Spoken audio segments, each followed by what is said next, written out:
Me permito ahora ofrecer la palabra a la distinguida representante de los Estados Unidos.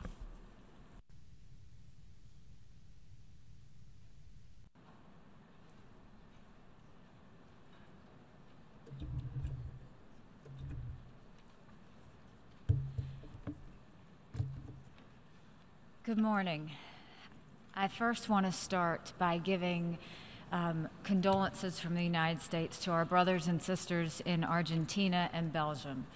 They were some of the victims in the terrorist attack yesterday in New York City. And while our hearts are broken, our resolve is strong. This hit our city. This is where we all come together and we work together. But we have to always be strong enough to let them know terrorism won't win. If we stand together, we will once and for all defeat the evil. But thank you very much for your condolences and the support and all of the good wishes that you have sent our way. We certainly do appreciate it. For over 55 years, the Cuban regime has used this debate in the United Nations General Assembly as a shiny object to distract the world's attention from the destruction it has inflicted on its own people and on others in the Western Hemisphere. Even during the Cuban Missile Crisis, when the Castro dictatorship allowed the Soviet Union to secretly install nuclear missiles in Cuba, the Cuban regime and its Soviet allies claimed that the real threat to peace wasn't the missiles aimed at America. The real threat, they said, was the United States' discovery of these missiles. At the time, the U.S. ambassador to the United Nations, Adlai Stevenson, identified the Cuban regime's habit of pointing fingers anywhere but at itself. He said, quote, "This is the first time I have ever heard it said that the crime is not the burglar, but the discovery of the burglar, and that the threat is not the clandestine missiles in Cuba, but their discovery and the limited measures taken to quarantine further infection." Today, the crime is the Cuban government's continued repression of its people and failure to meet even the minimum requirements of a free and just society. Our response has been to stand with the Cuban people and their right to determine their own future. For this, each year, this Assembly's time is wasted considering this resolution, and the United States is subjected to all manner of ridiculous claims, anything to deflect attention from the regime that is actually responsible for the suffering of the Cuban people. But the United States will not be distracted. We will not lose sight of what stands between the Cuban people and the free and democratic future that is their right. For that reason, and for the 25th time in 26 years, the United States will vote against this resolution. 1 year ago, the United States abstained when voting on the same resolution. The reason given was that the continuation of the embargo was not isolating Cuba, but was in fact isolating the United States. It is true that we had been left nearly alone in opposition to this annual resolution. No doubt there will be some here who do not understand how we can take such opposite positions, separated by just 12 months. They will wonder how we could passively accept this resolution last year and energetically oppose it this year. To those who are confused as to where the United States stands, let me be clear. As is their right under our Constitution, the American people have spoken. They have chosen a new president, and he has chosen a new ambassador to the United Nations. As long as the Cuban people continue to be deprived of their human rights and fundamental freedoms, as long as the proceeds from trade with Cuba go to prop up the dictatorial regime responsible for denying those rights, the United States does not fear isolation in this chamber or anywhere else. Our principles are not up for a vote.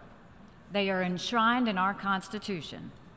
They also happen to be enshrined in the Charter of the United Nations.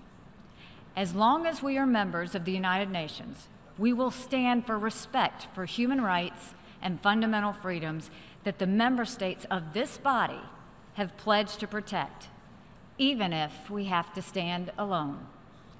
The resolution before us aims to end the United States' economic, commercial, and financial embargo against Cuba. But let's be honest about what we really see going on here. This assembly does not have the power to end the U.S. embargo.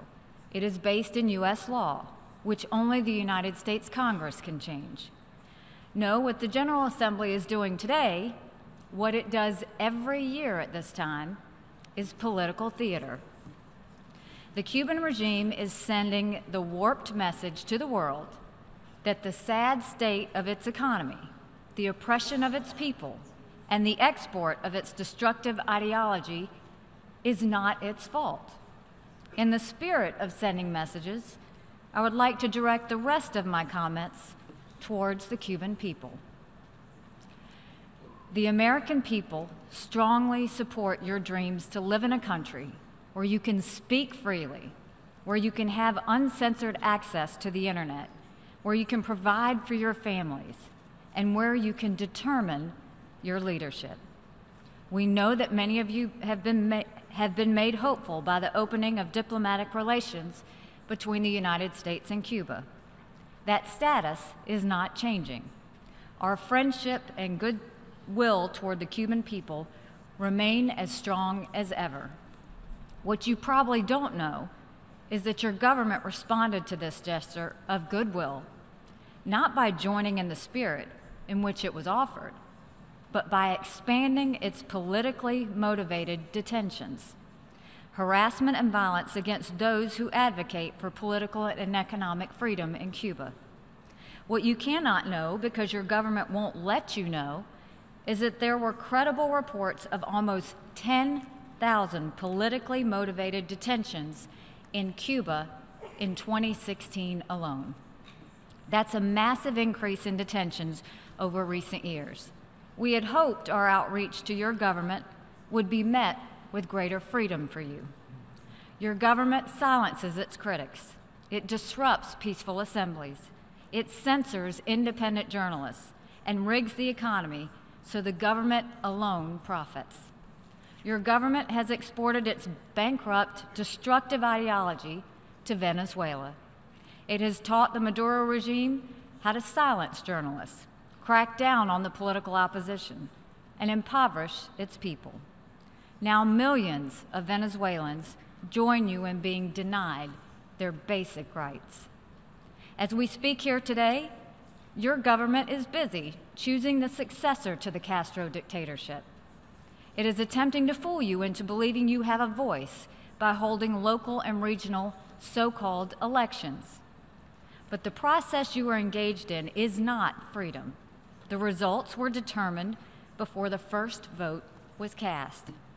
When the United States abstained on this resolution last year, its decision was explained by saying, quote, "We recognize that the future of the island lies in the hands of the Cuban people." There is a casual cruelty to that remark, for which I am profoundly sorry. Regrettably, as of today, the future of Cuba is not in your hands. It remains in the hands of your dictators. The United States opposes this resolution today in continued solidarity with the Cuban people and in the hope that they will one day be free to choose their own destiny. We might stand alone today, but when the day of freedom comes for the Cuban people, and it will come, we will rejoice with them as only a free people can. Thank you. Doy las gracias a la distinguida representante de Estados Unidos de América,